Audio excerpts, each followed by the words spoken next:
Binato ng putik at minarkahan ng mga salitang magnanakaw. Ito ang nangyayari sa isang establishmento ng St. Gerard Construction na pagmamay-ari ng mga diskaya. Ayon sa legal counsel ng mga ito na si Attorney Cornelio Samaniego III, sana ay maging mahinahon ang mga progresibong grupo pagdating sa paglalahad ng kanilang saloobin. Ay mayroon nga pong nauna pa, di ba? Ganun din ang nangyari. So, sunod-sunod na po ito.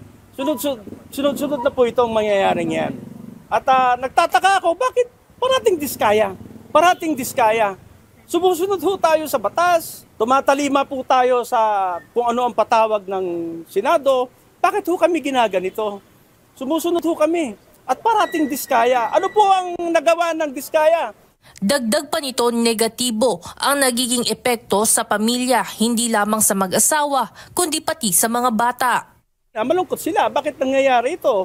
Nadadamay tuloy yung pamilya nila, nadadamay yung mga bata, natotrauma na yung mga bata. Bunsod nito, humihingi ng proteksyon ang kampo mula sa hanay ng pambansang pulisya, lalo na anya at baka maapektuhan rin ang mga kalapit na bahay ng establishmento. Samantala, hindi naman sinabi ni Attorney Samaniego kung nasaan ngayon si Sara at Curly Diskaya. Pwede ba wag na lang po nating sabihin kung nasaan sila? Kasi actually, takot na ang spouses Diskaya, ang anak, sobrang trauma, yung mga kamag-anak po nila, sobrang takot na po sila sa nangyayari ngayon. Ngunit pagtitiyak nito, hindi sila aalis sa lugar at wala ring balak lumabas ng bansa ang mag-asawa upang magtago mula sa mga otoridad. Ivan Alvarez. Yan mga kababayan, ito pong Diskaya house or family ay binabato po ng mga rallyista ang kanila pong bahay, mga kababayan. Ito po ay nagmimistulang katulad po ng mga napapanood po natin sa Indonesia.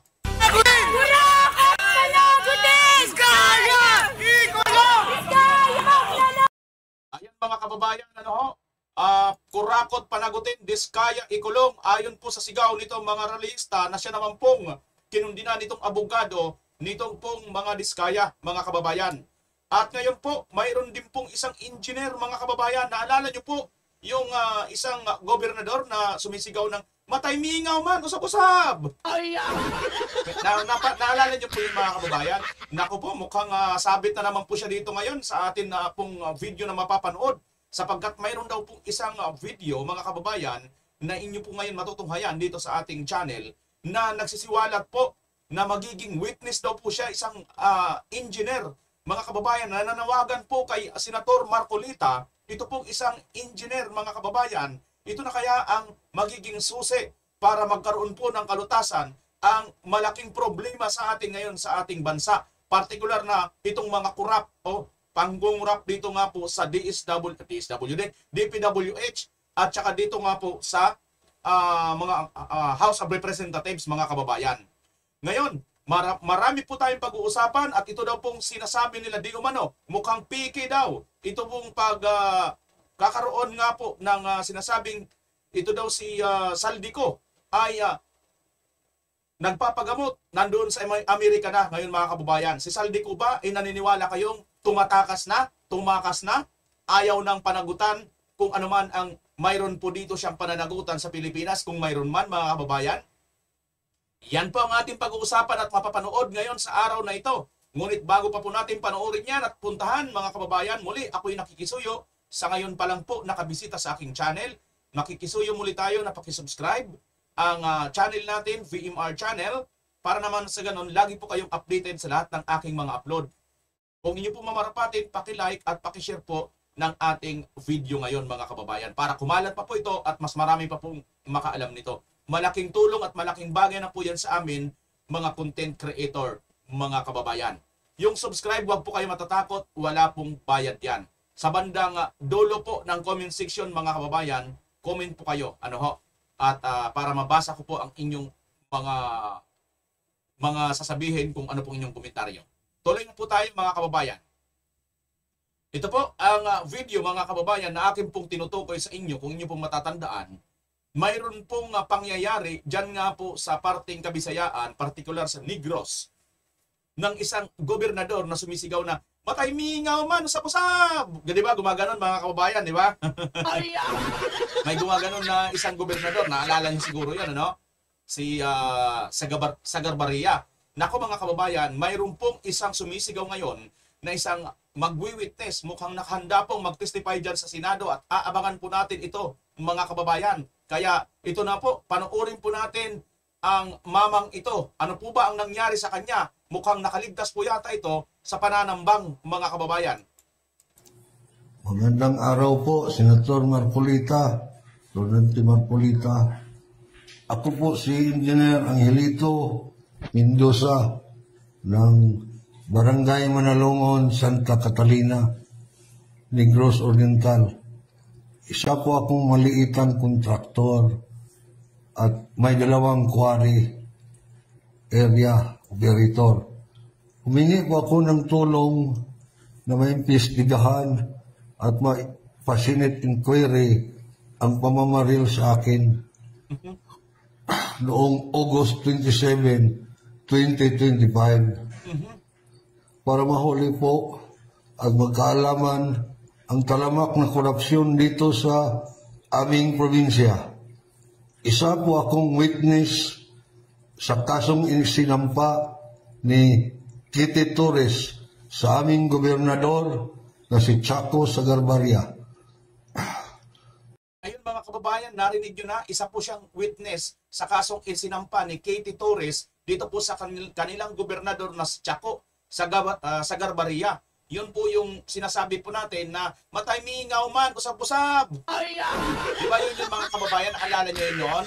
So ngayon ito ay witness pala ito mga kababayan at humihingi ito siya ng tulong. Witness po pala ito siya sa pagsampa ng kaso ni Kitty Torres laban dito sa isang gobernador na ito, mga kababayan. Naalala nyo po siguro si Kitty Torres na napunta na rin po sa Senado ito, mga kababayan. At talaga naman, ito pa yung sila mga nauna ng issue noon kila Teves pa noon Di ba mga kababayan, naalala nyo yun noon?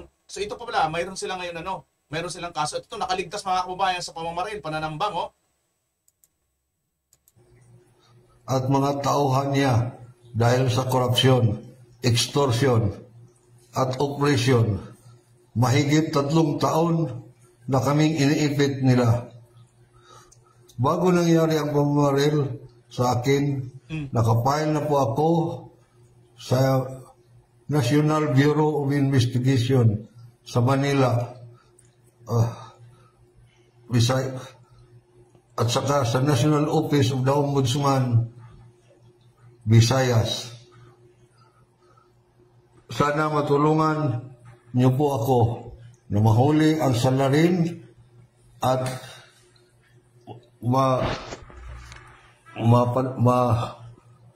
bigyan niyo po ako ng solusyon sa aking quarry na ino-override ng isang malaking kontraktor dito na walang ECC at area clearance. Maraming salamat po, Senador.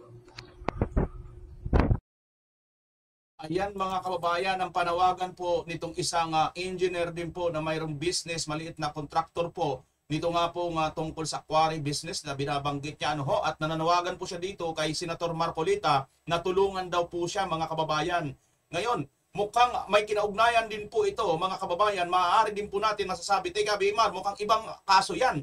Pero tandaan niyo mga kababayan quarry at alam niyo naman po ngayon ang nangyayari sa atin. Sa ating bansa ay matitindi pong mga pagbaha, Aside from po dyan sa mga sinasabi di umano nung araw, yung mga illegal po na mga quarry, nagiging dahilan para makalbo ang ating kalikasan.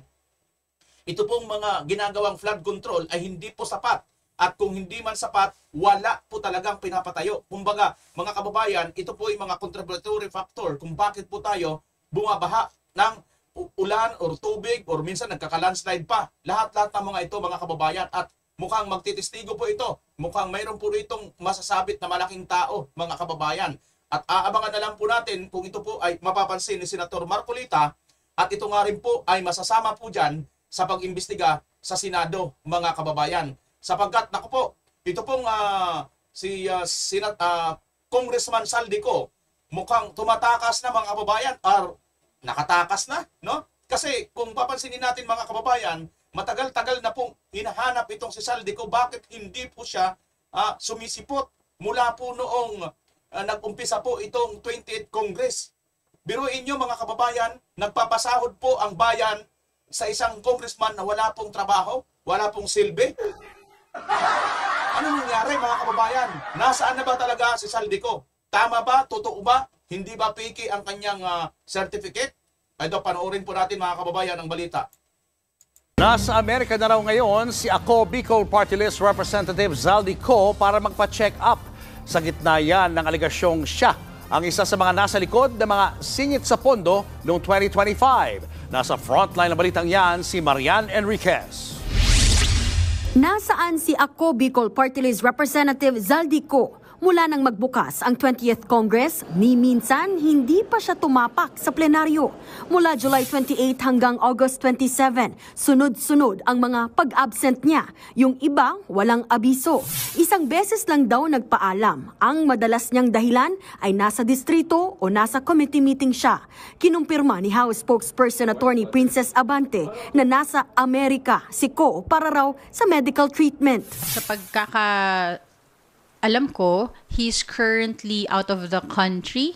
I understand he is nasa United States siya for medical treatment with appropriate travel documents. Pero kampante naman ang kapartido ni Ko.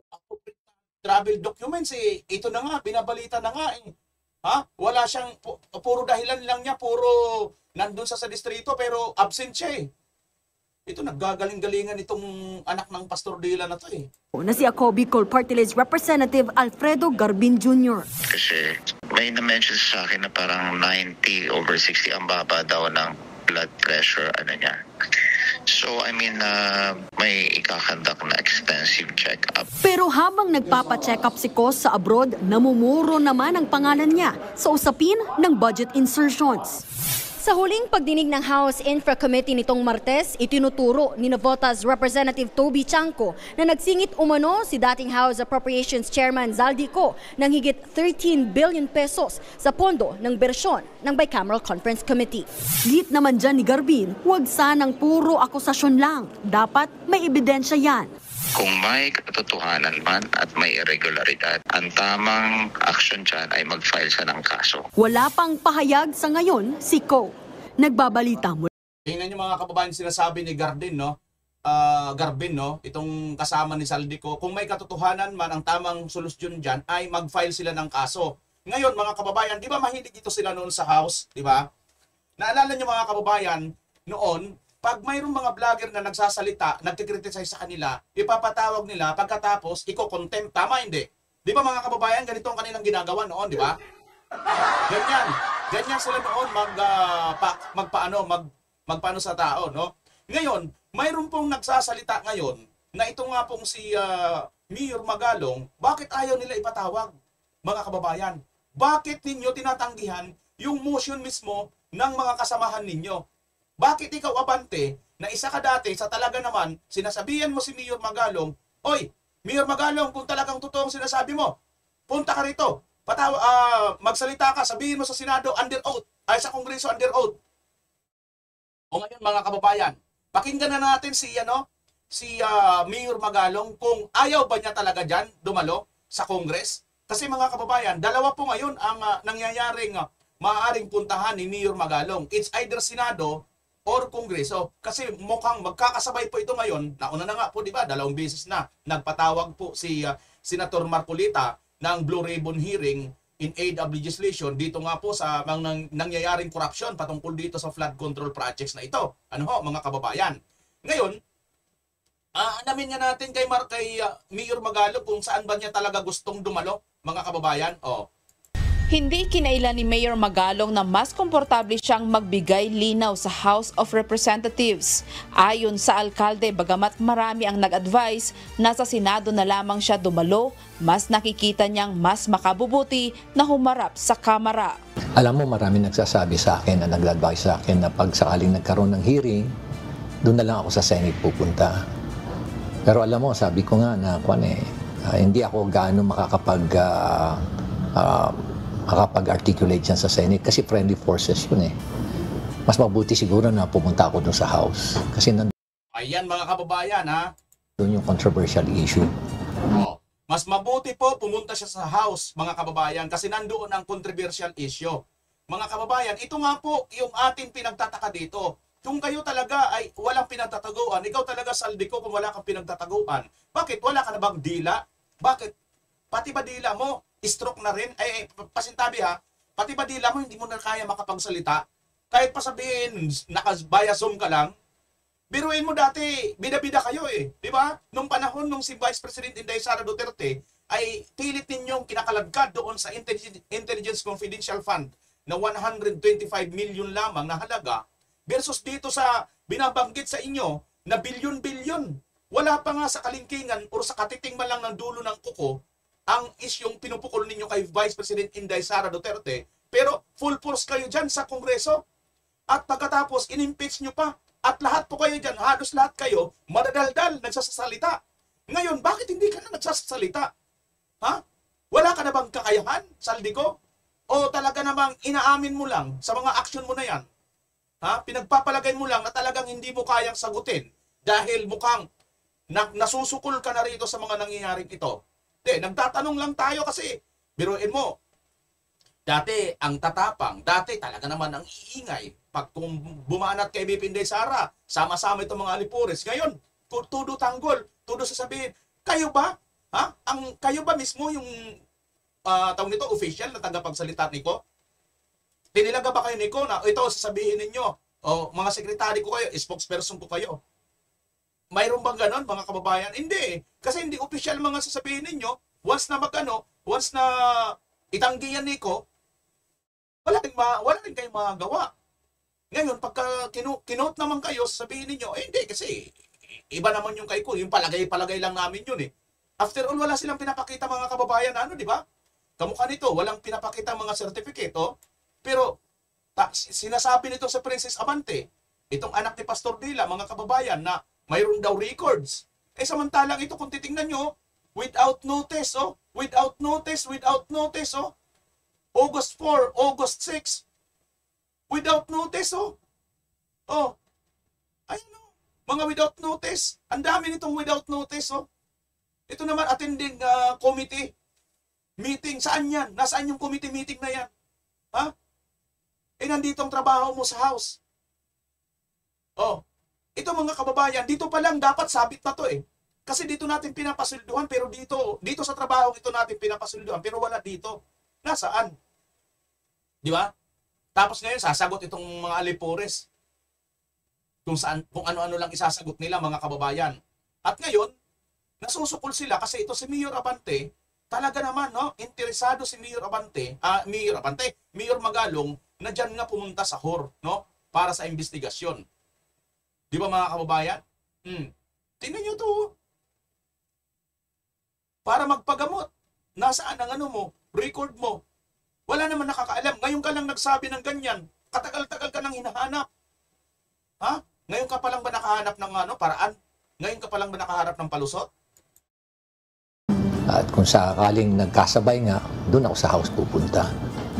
Nakahanda kami, nakumarap dyan. At ulitin ko yung sinabi ko, kaya ako gustong pumunta sa house kasi doon naman talaga yung gera. Kaya kung saan ang gera, doon kami dapat pumunta. Iginit pa niya na mas makakapag-articulate siya sa house kung saan nakapaloob ang mga mainit na usapin. Kaugnay nito, nilinaw ni Magalong na hanggang ngayon ay wala pa siyang natatanggap na formal na impormasyon mula sa Malacanang. Partikular dito ang isyu ng pagkakasama umano niya sa isang independent commission na siyang magsisilbing investigador. Very receptive siya. At the same time, talagang good listener siya. Nakikinig siya talaga. At na-impress naman ako dun sa kanyang determinasyon at conviction. At the same time, yung kanyang commitment talagang i-address talaga itong corruption na nangyayari, especially sa infrastructure projects.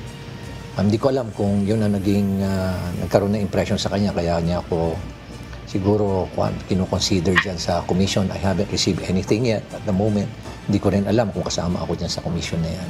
Subalit naniniwala ang alkalde na makakatulong ng malaki ang pagbuo ng isang independent commission upang mawala ang anumang pagdududa sa kakalabasang resulta. Ayon kay Magalong, kung mga credible at kilalang individual ang mamumuno dito, mas maniniwala ang publiko sa magiging rekomendasyon ng grupo. Siguro nakita niya talaga yung wisdom na talagang dapat maging independent yung body na mag-iimbestiga. Naintindihan niya siguro para magkaroon talaga ng credibility. Yun kasi ang magiging issue dyan kung sakasakali man na may bias yung mag-iimbestiga eh. Siyempre, yun ang unang titignan ng mga tao. Pero kung independent na alam naman nila na ang nag-head o yung mga members niyan are credible and reputable people, and at the same time they are well-distinguished individuals, then walang kaduda-duda na tatanggapin ng tao yung resulta ng investigasyon. Dagdag pa niya, may mga mairerekomenda siyang mga taong kilala sa kanilang katapatan at malinis na reputasyon na nararapat na isama sa komisyon. Iginit din ni Magalong na ang mga miyembro ay hindi basta-basta madidiktahan sapagkat sila ay dapat na independent-minded. Sa tanong kung handa siyang maging kasapi ng nasabing komisyon kung sakali, sinabi ng alkalde, willing umano siyang tanggapin ang mandato upang makatulong sa pagsisiyasat, hindi lamang sa flood control, kundi sa lahat ng iba pang infrastructure projects na may anomalya. Aminado ang alkalde na mabigat ang trabaho ng isang komisyon, subalit nakahanda siyang gampanan ito kung ito ang kakailanganin ng bayan. Grace Doc. Dapat lang mga kababayan Ito ang mariing giniit ni Baguio City Mayor Benjamin. Sumama rin to si Mayor Magalong sa anuman pong investigasyon. Kaya lang, particular dito sa sinasabing na magkakaroon ng bubuo ng bukod independent commission itong CBBM. Naku, napaka na yan mga kababayan, wala na yan. Kasi dapat sana noon pa lang hindi niya na tinanggal ni BBM ito nga pong PAC or PECC na anti-corruption sa panahon ni PRRD. Kung tinuloy-tuloy lang sana niya ito, wala na siya sanang problema. Ngayon pa lang siya magbubuo, kailan pa matatapos yan? Nakatakas na lahat-lahat. Nakatakas na mga kontraktor, nakatakas na yung mga congressman, nakatakas na kung sino-sinong mga official ng DPWH dyan ang maaaring sangkot mga kababayan. At kung mayroon pa pong mas mataas pa sa kanila na maaaring sangkot patungkol dito. Yan po ang mangyayari dyan mga kababayan. Sa tingin ba ninyo, naniniwala ba kayo na talagang yung independent na ito magiging independent talaga mga kababayan? Sa kabila ng kay Marcos din yung mga galing, si Marcos din may problema eh. Mismo sa kanyang sarili nakita niya na eh. Nakita niya na mga kababayan, ang problema dito patungkol dito sa baha. Mayroon mga pinirmahan na tapos na pero wala pong nagawang proyekto. Pero tapos nang binayaran ng ating pamahalaan. Milyon-milyong pera ang nasayang at nawala. Maliwanag dito pa lang, kung talagang ikaw Pangulong, desidido ka talaga na mapanagot ang mga may kasalanan dito, sampahan mo na kaagad ng pagnanakaw, sindikatong pagnanakaw. Mula doon sa maliit na kontraktor hanggang sa DPWH, isama mo na ang mga pumirma dito sa audit, Commission on Audit, Department of Budget, kasi lahat ng mga ito, mayroon po silang mga sarili dapat mga auditor. Ganon din itong mga congressman kasi nagpabaya din po sila sa kanilang mga distrito. Gets nyo mga kababayan? Siguro maaari, wag na natin isama yung mga gobernador at mga mayors kasi karamihan po sa mga mayors at mga gobernador ngayon, wala rin silang alam. Dumarating na lang ang mga proyekto nito mga flood control projects, di umano, nang wala po silang nalalaman. Basta na lang may magtatayo, minsan walang tayo, pero mayroon pala silang makikita na mayroon palang pondo at budget na nilaan para dyan sa lugar na yan. Yan po ang nakakainis na katotohanan sa nangyayari sa ating bansa. At itong si Marcos Jr., saka pa lang magbubuo. Kaya against po ako doon mga kababayan. Ayaw po, kayo ba? Sa ngayon ba kayo doon na saka pa lang magbuo si Marcos ngayon ng independent? At naniniwala rin ba kayo na magiging independent commission talaga ito? Para sa akin kasi mga kababayan, I doubt kung kaya pa niya itong magawa ngayon. Despite na ito na, mauunahan ka na. Ngayon nga nagtatakasan na nga nag-aalisan na nga may mga balibalita na nga tayo mga kababayan no? May nakita na nga tayo isang congressman, di ba? Naalala niyo mga kababayan, meron tayong ipinakita rito isang congressman. Sino yon? Si Gonzales, di ba? Nakita na sa airport. O saan pumunta yon? Nasaan yon? O, Ngayon, sasabihin lang, hindi, mayroon na tayong elbow, lookout bulletin. Anong magagawa ng lookout bulletin? Wala naman, di ba mga kababayan? So, nangyayari ngayon, wag po natin tatawagin po yung word na kalokohan na lang, ayon kay Congressman Toby Chanco, mga kababayan. Itong video na ating napapanood mga kababayan, sabi nga ito, Mayor Magalong sinabing hindi magsusore sa gitna ng panawagang public apology. Tingnan nga natin mga kababayan muna ito bago natin isunod ang video tungkol dito kasi konektado po dito mga kababayan ang susunod natin re-reaksyonan. Magalong na hindi siya magbibigay ng public apology sa mga kongresistang umano'y tinamaan ng kanyang mga pahayag kaugnay ng isyu ng katiwalian. Bakit naman ako mag-public apology? Bakit naman ako Sinabi ko na yan eh. Sinabi ko na yan eh. At the end of the day, I will not.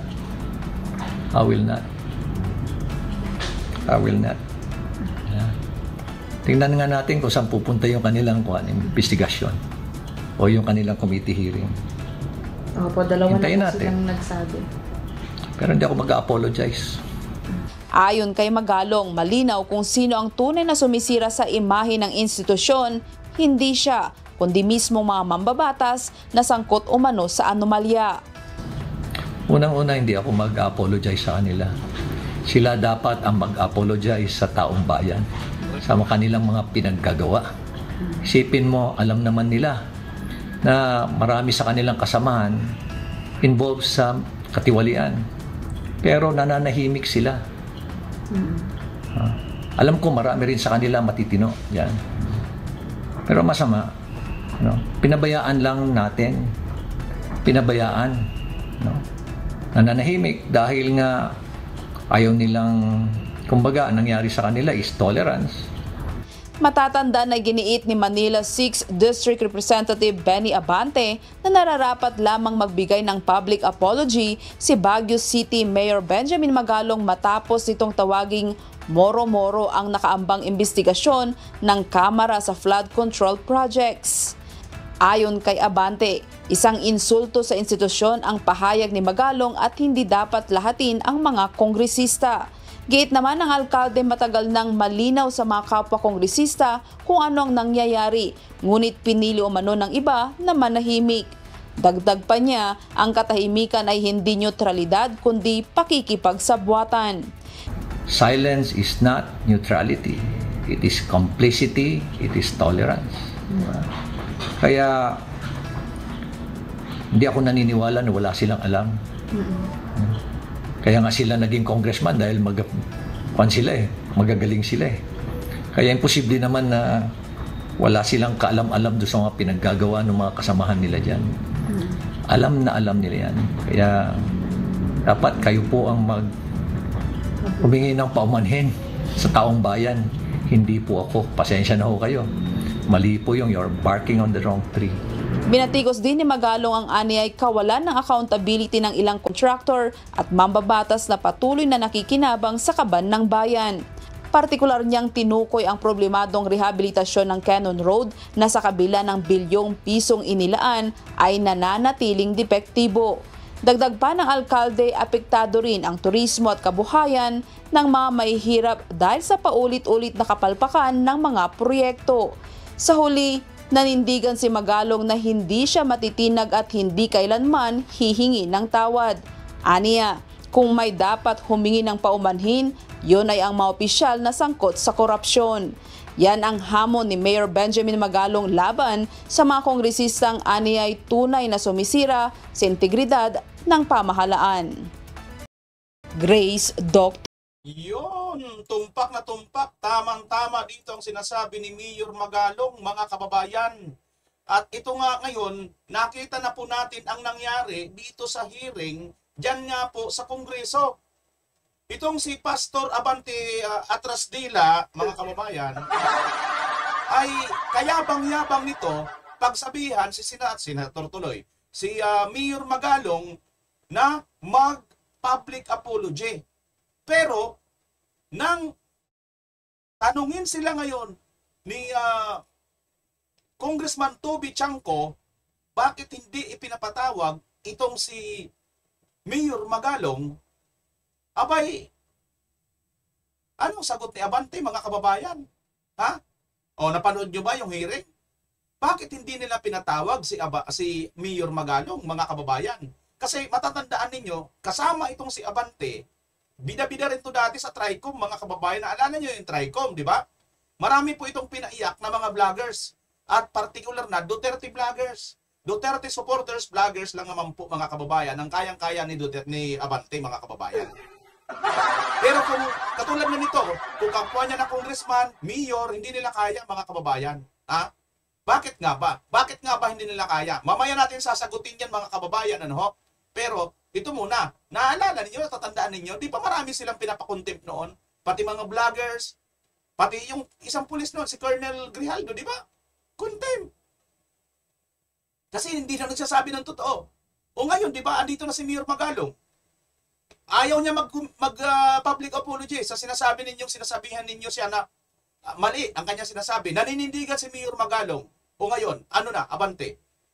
O, bakit katakot? Bakit ngayon, di ba? Ayaw mag-public apology. Ipatawag mo. Halika rito. Anong pinagsasabi mo? Dito mo ngayon sabihin. Di ba ganyan na ganyan ang action mo noon sa mga vloggers? Bakit na yan hindi mo magawa yung action na yan? Takot ka ba kay Mayor Magalong? Pastor Dila? Pakinggan natin, mga kababayan. Ito po si Congressman Toby Chanco. Yes, nakasulat po. Anong dokumento yung pinagbabasihan nyo rito na siya yung nag-farm out? Okay, ganito yan. Okay, ganito. Buti natanong mo,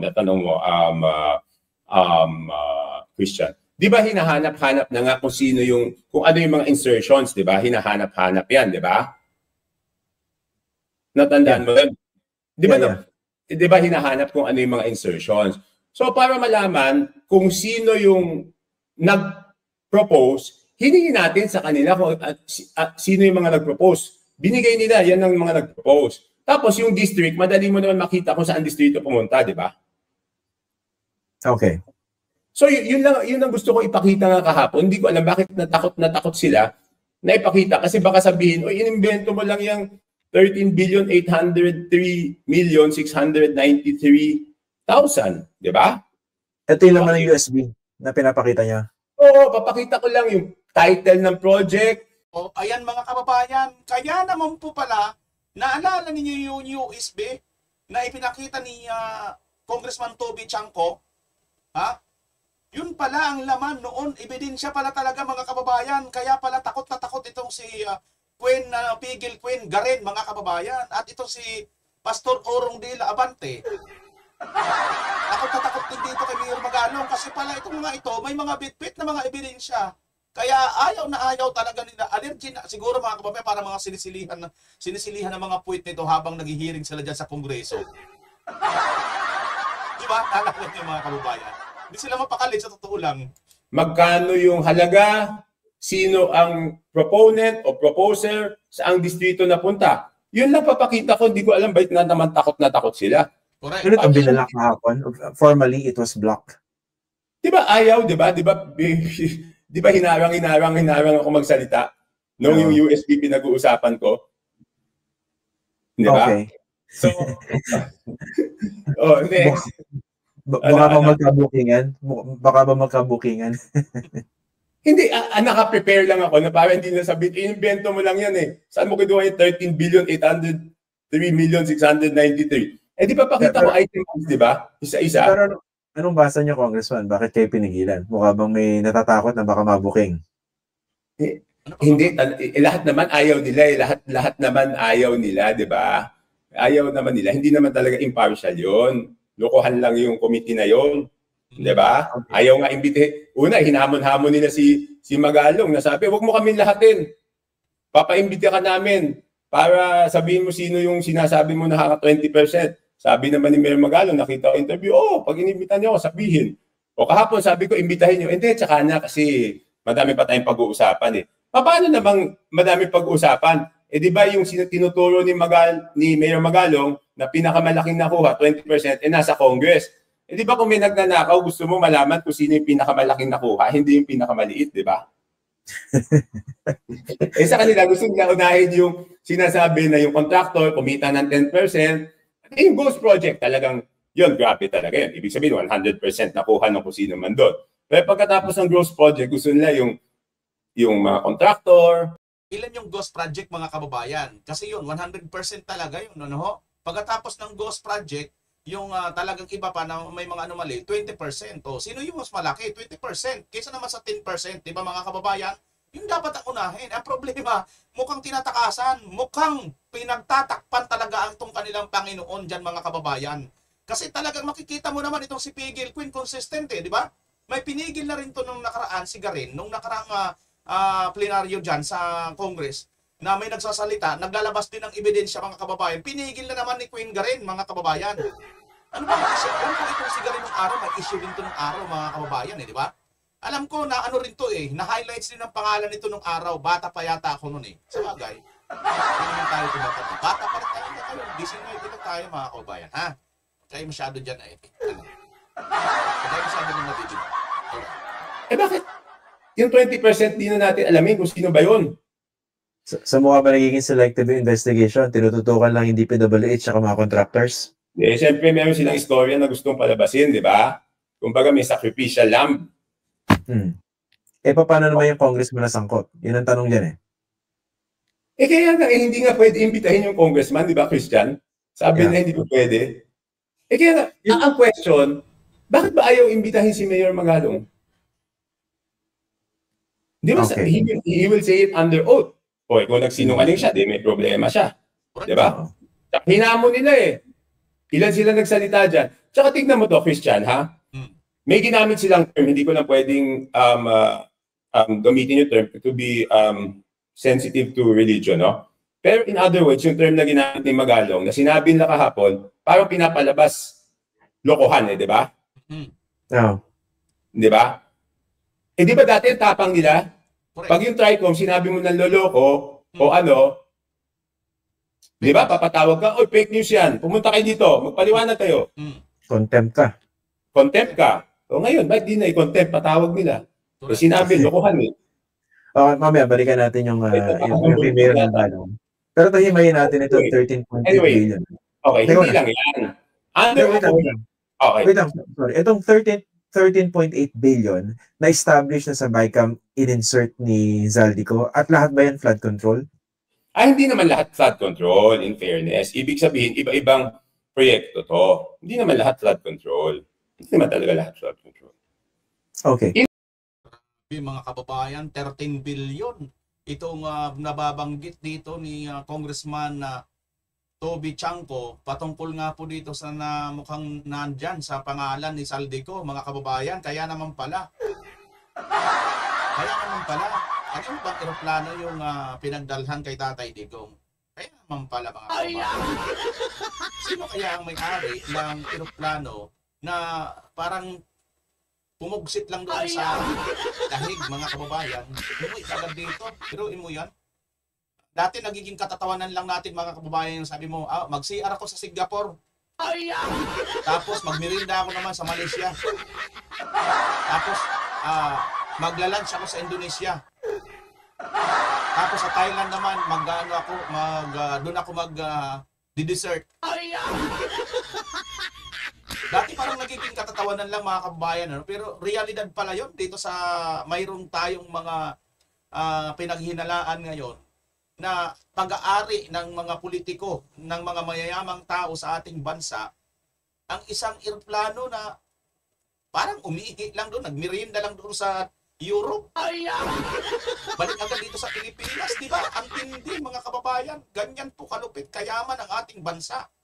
Ang problema, mayaman pala tayo, pero bakit napakaraming squatter, napakaraming pulubi sa ating bansa, at ganitong hikahos na hikahos ang ating economy?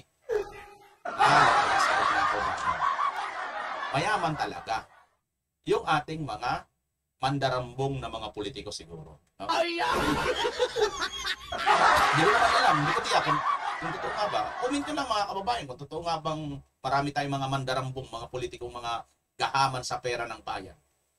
Kayo makakasagot yan kasi nakikita nyo rin naman siguro, hindi ko naman kailangan pa sigurong pangalanan dito kung ano pa. Kayo na makakakita mga kababayan. Ha? Kayo na. Siguro baka aantayin pa siguro nila mga kababayan, mapunta tayo sa ibang bansa, kaputulad nito po, no? South China Morning Post, ayan, no?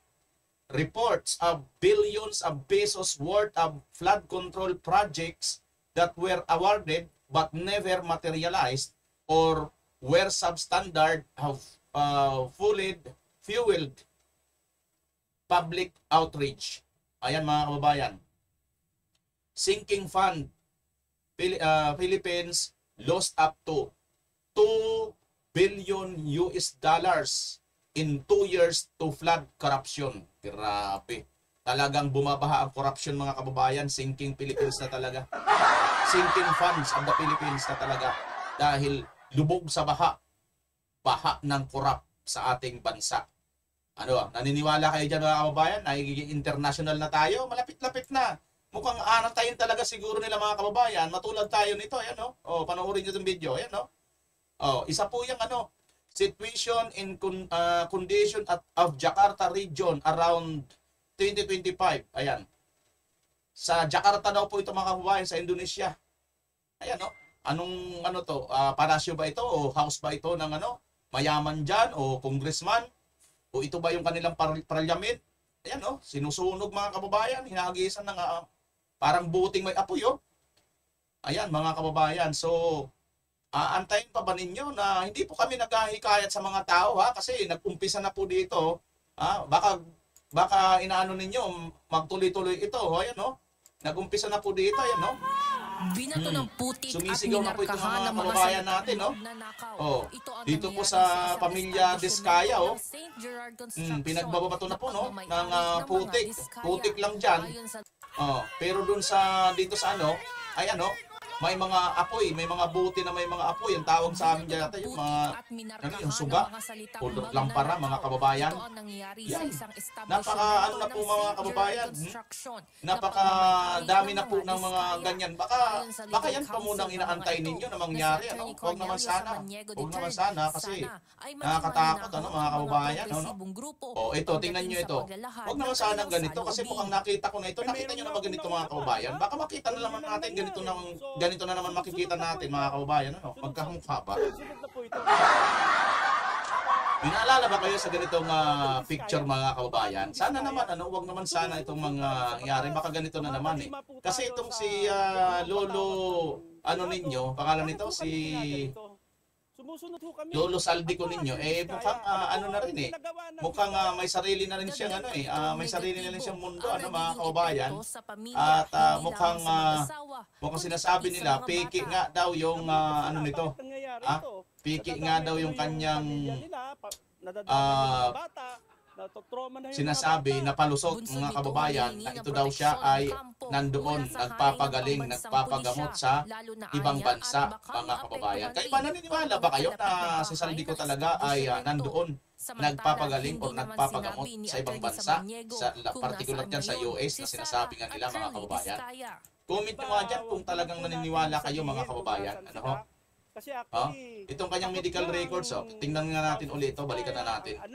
Kinumpirma ni House of Representatives spokesperson Attorney Princess Abante na nasa Amerika ngayon si Ako Bicol Party List Representative Elizalde Co para sa medical treatment at may kaukulang itong dokumento. Wala namang ibang detalyeng ibinigay ang House spokesperson kung anong period ang ipinagpaalam na biyahe sa labas ng bansa ni Congressman Co. Batay sa journals ng House of Representatives mula July 28 hanggang August 27 ay hindi na dumalo sa anumang plenary session si Congressman Co. Ngunit ayon sa kapwa mambabatas nito na si Ako Bicol Party List Alfredo Garbin Jr. nitong nakalipas na linggo, umalis ng bansa si Representative Co at kailangang sumailalim sa extensive medical check-up. I made an initial inquiry sa Office of the Secretary General. Sa pagkakaalam ko, he's currently out of the country. I understand he is... Tatanong ka ba? Out of the country? Hindi ka sure? Princess Fake News ka rin? Kasi meron kang ano eh. Queen of Fake News eh. Si Antigua, di ba? Tapos, si Queen Pigel Queen ay naman sigarin. Gigil Queen yun, sigarin. Ikaw naman, princess ng fake news, ano ba? Tatanong ka, hindi ko po sinasabing totoo yan. Kung totoo man yan, bahala kayo sa buhay ninyo, hindi ko po sinasabi yan. Nasa United States siya for medical treatment with appropriate travel documents. Kung ano yung mga travel documents na yon, wala pa akong copy. Hinatid na yung anak niya sa Boston University. And in time also for his regular check-up doon. So pakahatid niya, ngayon nagpa-check up siya, but he was advised by the doctor to have an extensive check-up kasi may na-mention sa akin na parang 90/60 ang baba daw ng blood pressure niya.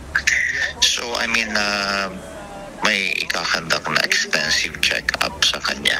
He's still in the United States as we speak.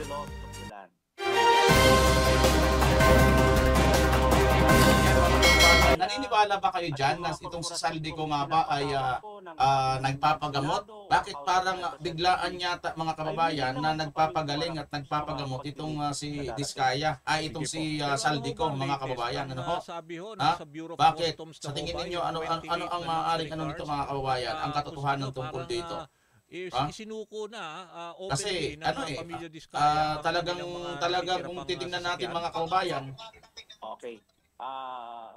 Kung talagang titingnan natin mga kababayan, ang mga taong ito ay nag-ano na lang, minsan nagpapalusot-palusot na lang mga kababayan, di ba? Mukhang sinusugod muli mga kababayan ang bahay po nitong mga pamilyang Diskaya, no?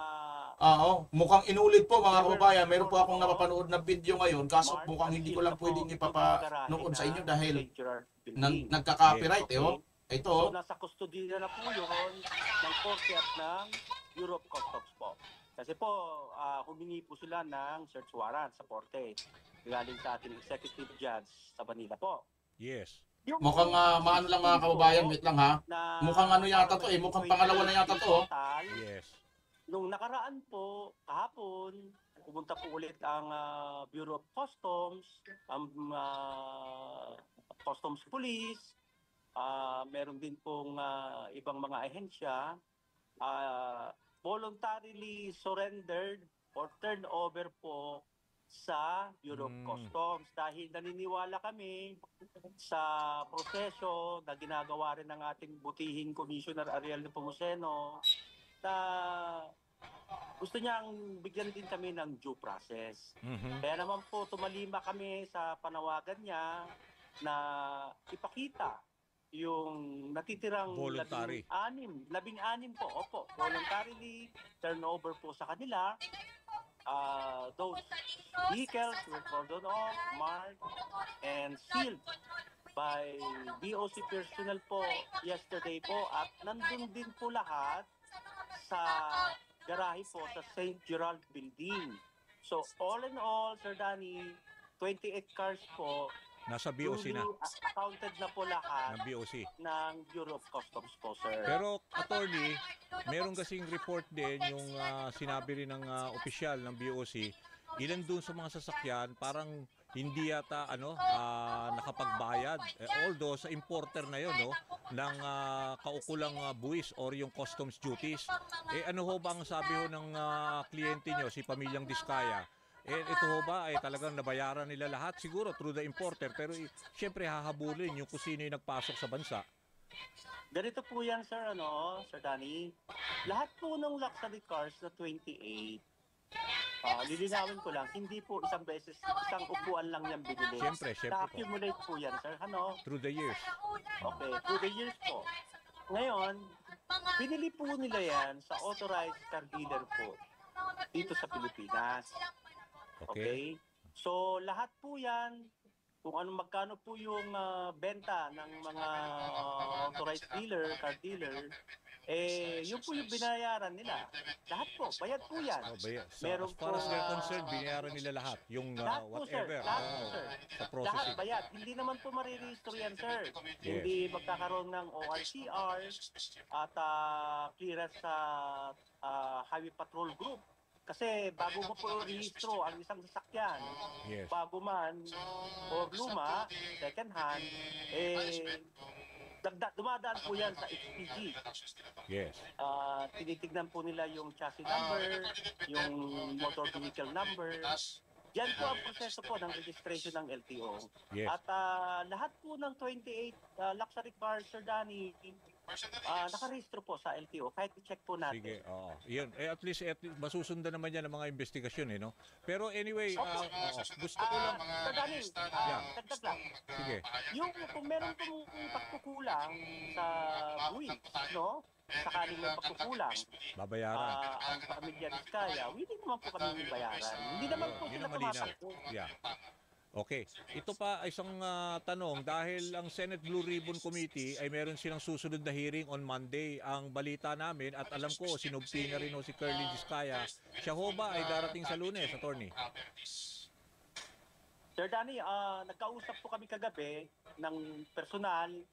Sabi niya sa akin, samahan ko siya sa Monday sa Senate. So, dadalo po kami sa Senate sa Monday. Confirm. Okay, confirm siya. Si Curly. Confirm po. Confirm po. Pati rin mo ba si Sarah? Dalawa sila mag-asawa on Monday? Lahat po ng may sutina. Sige po. Siyempre, next-expect po natin darating. Okay.